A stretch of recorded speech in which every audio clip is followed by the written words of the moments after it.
Hi friends, welcome to my channel CTET tester zone.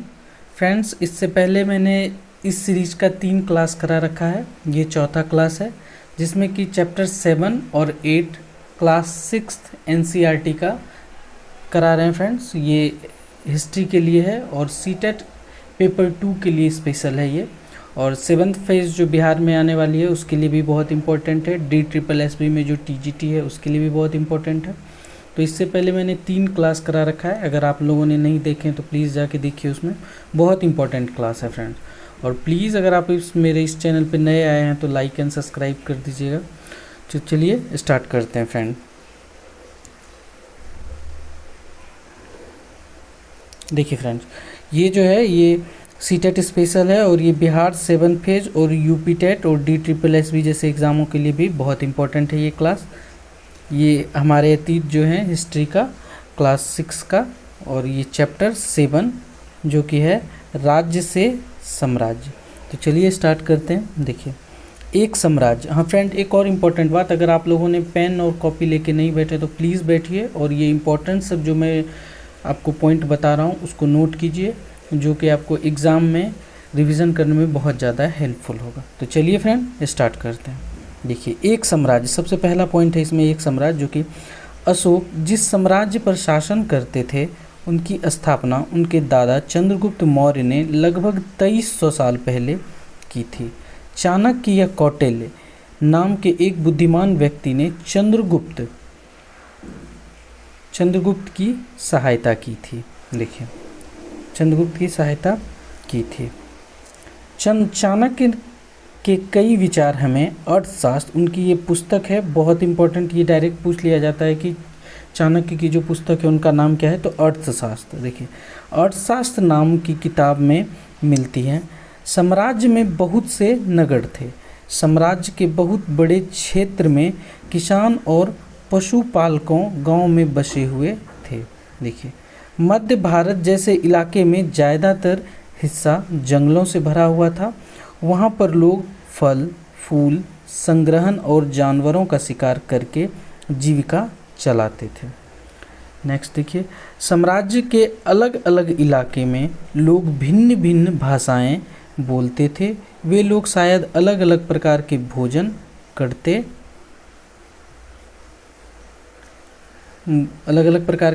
करते थे और यहाँ तक कि अलग अलग किस्म की पोशाक भी पहनते थे। ये फर्स्ट पॉइंट था। अब सेकंड पॉइंट देखिए फ्रेंड, मौर्य वंश के बारे में कहा गया।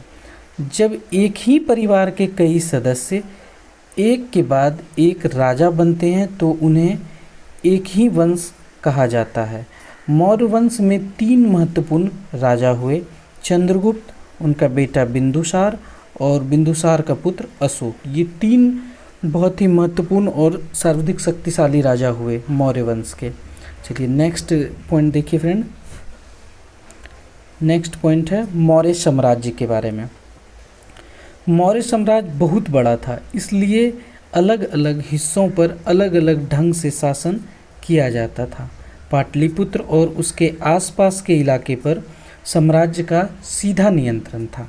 इसका मतलब यह हुआ था कि इस इलाके के गांव और शहरों के किसानों, पशुपालक, शिल्पकार और व्यापारी से कर इकट्ठा करने के लिए राजा अधिकारियों की नियुक्ति करता था, जो राजा के आदेश का उल्लंघन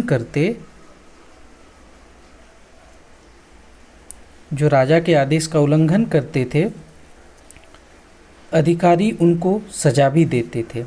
इनमें से कई अधिकारी को वेतन भी दिया जाता था। संदेशवाहक एक जगह से दूसरी जगह घूमते रहते थे और राजा को जासूस अधिकारी कार्यकलाप पर नज़र रखते थे। देखिए, ये राजा के अधिकारी के बारे में कहा गया है, जिसको कि राजा नियुक्त करते थे वसूली के लिए। इन सबसे ऊपर सम्राट था। इन सभी से ऊपर जो था सम्राट था, जो राज परिवार एवं वरिष्ठ मंत्रियों की सहायता से सब पर नियंत्रण रखता था। मौर्य साम्राज्य के भीतर कई छोटे क्षेत्र या प्रांत थे। इन पर तक्षशिला या उज्जैन जैसे प्रांतीय राजधानियां का शासन किया जाता था।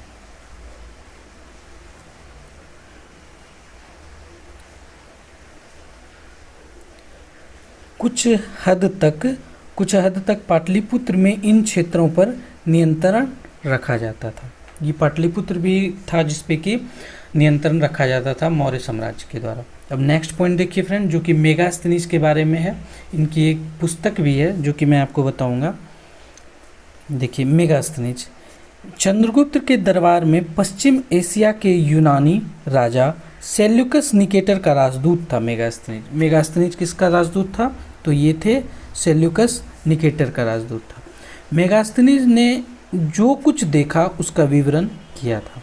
सम्राट का जनता के सामने आने के अवसरों पर शोभा यात्रा के रूप में जश्न मनाया जाता था। मेगास्थनीज ने अपनी पुस्तक, जो कि इनकी पुस्तक का नाम इंडिका है, उसमें इन्होंने वर्णन किया था कि सम्राट का जनता के सामने आने के अवसरों पर शोभा यात्रा के रूप में जश्न मनाया जाता था। उन्हें एक सोने की पालकी में ले जाया जाता था। उनके अंगरक्षक सोने और चांदी से अलंकृत हाथियों पर सवार रहते थे। नेक्स्ट देखिए फ्रेंड,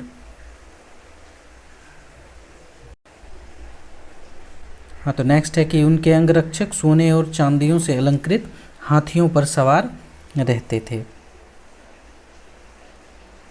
देखिए, कुछ अंगरक्षक पेड़ों को लेकर चलते हैं। इन पेड़ों पर प्रशिक्षित तोते का एक झुंड रहता था जो साम्राज्य के सिर के चारों ओर चक्कर लगाता रहता है। राजा सामान्यतः हथियारबंद महिलाओं से घिरे होते हैं। वे हमेशा इस बात से डरते हैं कि कहीं कोई उनकी हत्या ना कर दे। ये मेगास्थनीज ने अपनी पुस्तक में वर्णन किया है, इन बातों का करने की कोशिश ना करे।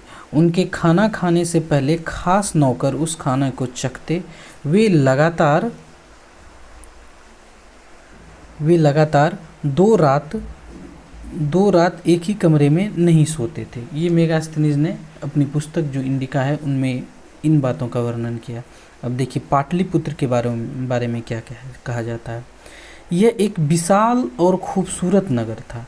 यह एक विशाल प्राचीर से घिरा था जिसमें 570 बुर्ज और 64 द्वार, 2 या 3 मंजिल वाले घर लकड़ी और कच्ची ईंटों से बने हैं। राजा का महल भी काठ से बना है जिसे पत्थर की नक्काशी से अलंकृत किया गया है। यह चारों तरफ से उद्यानों और चिड़ियों के लिए बने बसेरे से घिरा है। ये पाटलिपुत्र के बारे में मेगास्थनीज ने वर्णन किया है।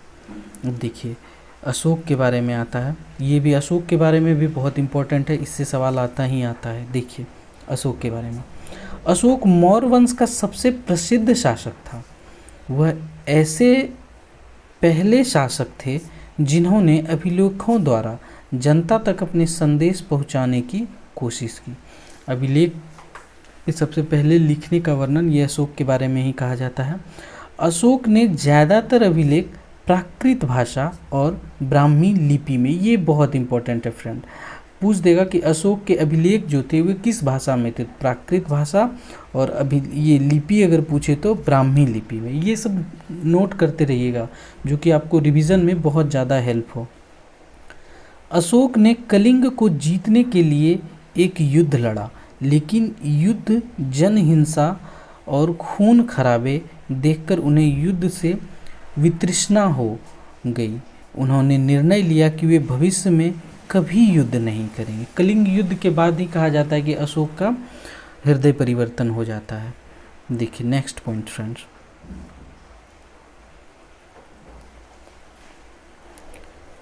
उन्होंने धम्म पालन करने एवं दूसरे को इसकी शिक्षा देने का निश्चय किया। मैं जानता हूँ कि धम्म के माध्यम से लोगों का दिल जीता जा सकता है, ये अशोक ने कहा है। उसके बाद बलपूर्वक विजय पाने से ज़्यादा अच्छा है मैं यह अभिलेख भविष्य के लिए संदेश के रूप में इसलिए उत्कीर्ण करवा रहा हूँ कि मेरे बाद मेरे बेटे और पोते भी युद्ध ना करें। ये अशोक ने अपने अभिलेखों में वर्णन किया है। अब नेक्स्ट देखिए फ्रेंड, देखिए बिहार, ये इम्पोर्टेंट पॉइंट है, इसको मैंने स्पेशल इस तरह करके लिखा है, ये अंडरलाइन देके देखिए। बिहार में रामपुरवा से मिले एक मौर्यकालीन स्तंभ का हिस्सा है, अभी इसे राष्ट्रपति भवन में रखा गया है। यह उस समय मूर्ति कला का एक नमूना, देखिए मूर्ति कला का एक नमूना है। रामपुरवा से जो अभिलेख मिला है यह उस समय एक मूर्ति कला का नमूना माना जाता है, जो कि अभी भाई राष्ट्रपति भवन में रखा गया है ये। चलिए नेक्स्ट पॉइंट आता है फ्रेंड्स, ये नजराना। देखिए ये बहुत इंपॉर्टेंट पॉइंट है, इसमें भी आपको देखिए नजराना क्या होता है। देखिए जहाँ कर नियमित ढंग से इकट्ठे किए जाते थे, वही नजराना अनियमित रूप से जब भी संभव हो इकट्ठा किया जाता था। ऐसे नजराने विविध प्रकार के रूप में प्रायः ऐसे लोगों के लिए जाते थे जो इसे स्वेच्छा से इसे देते थे। देखिए नजराना के बारे में क्या कहा गया है कि जहाँ कर नियमित ढंग से इकट्ठे किए जाते थे, नियमित किए जाते थे, और वही नजराना अनियमित रूप से भी संभव हो, जो कि अनियमित रूप से भी जब मन हो तब संभव हो, मतलब इकट्ठा किया जाता था, इसे ही नजराना कहा गया।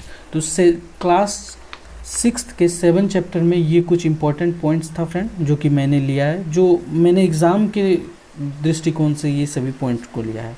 ऐसे तो अगर वो एनसीईआरटी पढ़ाना हो तो पूरा का पूरा बुक पढ़ाने में ही बहुत टाइम लगेगा। मैंने ये बस इम्पोर्टेंस नोट जिससे कि क्वेश्चन बनता है, जो कि मैं आपको क्वेश्चन का प्रैक्टिस जब कराऊंगा तो आपको खुद पता लगेगा कि मैंने क्या बताया है, आप लोगों को क्या पढ़ाया है। चलिए अब देखिए ये क्लास चैप्टर 8 का है, क्लास 6 का। तो प्लीज़ मेरे इस चैनल पे नए आए हैं तो लाइक एंड सब्सक्राइब कीजिए फ्रेंड। चलिए देखिए नेक्स्ट चैप्टर है, इस चैप्टर का नाम है गांव, शहर और व्यापार। अब देखिए लोहे के औजार, सबसे पहला पॉइंट इसमें दिया गया है लोहे के औजार। इस उपमहाद्वीप में लोहे का प्रयोग लगभग 3000 साल पहले शुरू हुआ। महापाषाण कब्रों में लोहे के औजार और हथियार बड़ी संख्या में मिले हैं। करीब 2500 वर्ष पहले लोहे के औजारों के बढ़ते उपयोग का प्रमाण मिलता है। इनमें जंगलों को साफ करने के लिए कुल्हाड़ियाँ और जुताई के लिए हलों के फाल शामिल हैं। लोहे के इस्तेमाल से देखिए कहता है कि लोहे के इस्तेमाल से कृषि के उत्पादन बढ़ गया, क्योंकि पहले जो फल होता था वो फाल जिसको बोलते हैं, वो हल लकड़ी के होते थे और उससे वो कठोर ज़मीन को जोतने में बहुत दिक्कत होती थी। तो लोहे का जब यूज़ हुआ तो उससे फाल बनाया गया और वो हर प्रकार के ज़मीन को जोतने में सक्षम था। तो कृषि में इससे बहुत ज़्यादा बढ़ोतरी हुई। अब नेक्स्ट पॉइंट देखिए फ्रेंड, दिया गया है गांव में रहने वाले लोग। देखिए गांव में रहने वाले लोग कैसे थे। इस उपमहाद्वीप में दक्षिण तथा उत्तरी हिस्से के अधिकांश गांवों में कम से कम 3 तरह के लोग रहते थे। तमिल क्षेत्र के में बड़े भूस्वामी को बेल्लाल कहा जाता था। तमिल क्षेत्र में जो बड़े भूस्वामी थे उन्हें बेल्लाल कहा जाए, ये पूछ सकता है फ्रेंड। और साधारण हलवाहे को उनवार, जो साधारण हलवाहे थे उन्हें उनवार, और भूमिहीन मजदूर जो थे उसे दास, कैडेसियर और अधिमाई कहलाते थे। ये सभी जितने भी पॉइंट्स फ्रेंड मैं हाईलाइट किया है उसे आप लोग ज़रूर अंडरलाइन करें, ये आपको डायरेक्ट पूछेगा। देखिए साधारण हलवाहे को उनवार और भूमिहीन मजदूर को दास, कैडेसियर और अधिमाई कहलाते हैं। देखिए देश के उत्तरी हिस्से में गांव का प्रधान व्यक्ति ग्राम भोजक कहलाता था। अक्सर एक ही परिवार के लोग इस पद पर कई पीढ़ियों तक बने रहते थे, यानी ये वंशानुगत था, जो कि ग्राम प्रधान, गांव के जो प्रधान थे वो वंशानुगत था, यानी कि यह पद अनुवांशिक था।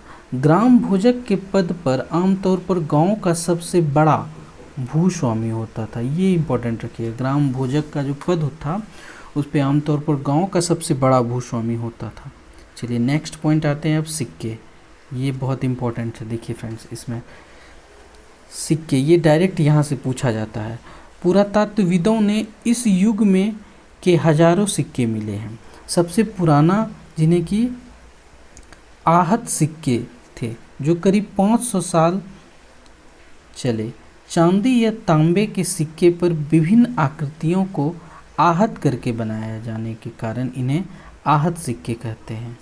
आहत सिक्के सामान्यतः आयताकार और कभी कभी वर्गाकार या गोलाकार होते थे। ये धातुएं चादर को काटकर या धातु के चपटे गोलिकाओं से बनाए जाते थे। इन सिक्कों पर कुछ लिखा हुआ नहीं था, बल्कि इन पर कुछ चिन्ह ठप्पे से बनाए जाते थे, इसलिए इसे आहत सिक्के, देखिए इस पे कुछ लिखा हुआ नहीं रहता था आहत सिक्के पे, बल्कि ठप्पे से बनाया जाता था, इसलिए इसे आहत सिक्के कहलाए। अब नेक्स्ट पॉइंट देखिए फ्रेंड, सूत काटने के नियम। ये भी डायरेक्ट पूछेगा आपसे कि सूत काटने के जो नियम है ये किस पुस्तक में वर्णन इसका दिया गया है। तो चलिए मैं स्टार्ट करते हैं। देखिए ये नियम अर्थशास्त्र में है। देखिए अर्थशास्त्र किसके द्वारा लिखा गया है, तो कौटिल्य, चाणक्य, विष्णुगुप्त, जो भी कहें, ये तीनों एक ही नाम है, एक ही व्यक्ति के, चाणक्य के। देखिए सूत काटने के और बुनने के जो नियम हैं, ये नियम अर्थशास्त्र में हैं, जो कौटिल्य द्वारा लिखित हैं। इसमें वर्णन किया गया है कि किस प्रकार एक विशेष पदाधिकारी की देखरेख में कारखानों से सूत की कताई और बुनाई की जाती है। ये कौटिल्य के जो पुस्तक हैं अर्थशास्त्र, उसमें इनका वर्णन है। चलिए फ्रेंड नेक्स्ट पॉइंट पे आते हैं। देखिए अरिकामेडु लगभग 2200 से 1900 साल पहले अरिकामेडु एक पत्तन था। यहाँ दूर दूर से आए जहाज़ों से सामान उतारे जाते थे। यहाँ ईंट से बना एक ढांचा मिला जो संभवतः गोदाम रहा होगा। देखिए अरिकामेडु के बारे में कहा गया है कि यहाँ ईंट से बना एक ढांचा मिला जो संभवतः गोदाम रहा होगा। यह नेक्स्ट देखिए फ्रेंड, यह भूमध्य सागरीय क्षेत्र में एम्फोरा जैसे पात्र मिले। एम्फोरा के बारे में पूछेगा फ्रेंड्स आपसे।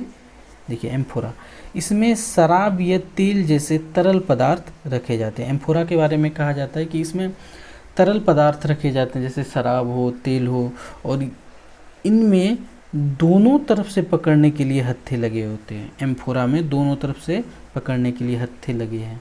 साथ ही यहाँ एरेटाइन जैसे मुहर लगे लाल चमकदार बर्तन भी मिले हैं। इन्हें इटली के एक शहर के नाम पर एरेटाइन पात्र के नाम से जाना जाता है। देखिए ये जो एरेटाइन बर्तन के बारे में कहा गया है कि एरेटाइन जैसे मुहर लगे लाल चमकदार बर्तन मिले हैं। एरेटाइन का जो नाम पड़ा है, ये एरेटाइन पात्र के नाम इटली के एक शहर के नाम पे पड़ा है। ये बहुत इंपॉर्टेंट है फ्रेंड। ये जो एम्फोरा के बारे में, इसमें 2 हत्थे से पकड़ने वाला जार होता है जिसमें कि तरल पदार्थ रखा जाता है एम्फोरा में, और एरेटाइन जिसमें कि लाल चमकदार बर्तन होते हैं, इसमें मुहर लगे हुए रहते थे। चलिए नेक्स्ट पॉइंट अब आता है वेरीगाजा। ये वेरीगाजा के बारे में भी बहुत इंपॉर्टेंट है। देखिए वेरीगाजा एक सकरी खाड़ी में समुद्र से आने वाले के लिए एक नाव चला पाना बहुत ही मुश्किल होता है। राजा के द्वारा नियुक्त कुशल और अनुभवी अस्थाई मछुआरे ही यहाँ जहाज ला सकते हैं।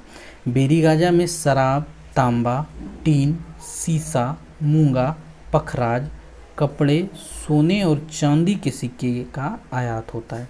ये बहुत इंपॉर्टेंट है। वेरीगाजा में वही व्यक्ति नाव चला सकते हैं जो वहाँ के स्थानीय निवासी हो, या फिर राजा द्वारा प्रशिक्षित व्यक्ति ही वेरीगाजा में जहाज चला सकते हैं। और वेरीगाजा से क्या क्या आता है, तो वो मैंने आपको बताया कि शराब, तांबा, टीना, सीसा, मूंगा, पखराज, कपड़े, सोने और चांदी के सिक्के का आयात होता था वेरीगाजा से। चलिए अब नेक्स्ट पॉइंट है फ्रेंड रोम के बारे में। रोम के बारे में देखिए क्या बताया गया है। दक्षिण भारत सोना, मसाले, खास तौर पर काली मिर्ची तथा कीमती पत्थरों के लिए प्रसिद्ध था। दक्षिण भारत जो था वो सोना, मसाले और ख़ास तौर पर काली मिर्ची तथा कीमती पत्थरों के लिए प्रसिद्ध था। और काली मिर्ची जो है ये बहुत इंपॉर्टेंट है। काली मिर्ची को रोमन साम्राज्य में इतनी मांग थी कि इसे काले सोने के नाम से बुलाते थे। व्यापारी इन सामानों को समुद्री जहाज और सड़कों के रास्ते रोम पहुंचाते थे। दक्षिण भारत से ऐसे अनेक रोमन सोने के सिक्के मिले हैं। इनमें यह अंदाज़ा लगाया जाता है कि उन दिनों रोम के साथ बहुत अच्छा व्यापार चल रहा था। वो जो सिक्के मिले हैं उससे ये अंदाज़ा लगाया जाता है कि उन दिनों भारत और रोम का व्यापार जो था बहुत अच्छा था। अब नेक्स्ट देखिए, नेक्स्ट पॉइंट है समुद्र तट से लगे राज्य। समुद्र तट से लगे राज्य देखिए, इस उपमहाद्वीप के दक्षिण भाग में बड़ा तटीय प्रदेश है। संगम कविताओं में मुबेंदार की चर्चा मिली है।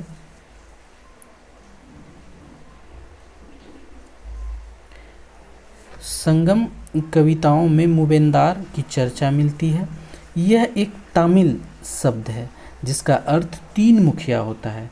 इसका प्रयोग तीन शासक परिवारों के मुखियाओं के लिए किया गया है। मुबेंदार जो हैं इनका तीन मुखिया का अर्थ होता है मुबेंदार। ये तीन कौन कौन से थे तो देखिए, चेर और पांड्य, जो करीब 2300 साल पहले दक्षिण भारत में काफ़ी शक्तिशाली माने जाते थे। इन तीनों मुखियाओं के अपने अपने 2 सत्ता केंद्र थे। इसके लगभग 200 वर्ष बाद पश्चिम भारत में सातवाहन नामक राजवंश का प्रभाव बढ़ गया।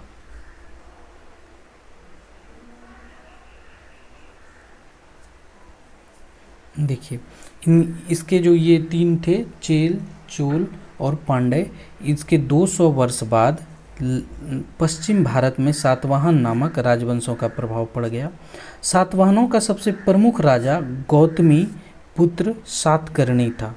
ये पूछा जाता है कि सातवाहन का सबसे प्रभावी या बोल सकते हैं कि सबसे शक्तिशाली राजा कौन था, तो सातकर्णी था। उसके बारे में हमें उनकी माँ गौतमी बालश्री द्वारा दान किए गए एक अभिलेख से पता चलता है। वह और अन्य सभी सातवाहन शासक दक्षिणापथ के स्वामी कहे जाते थे।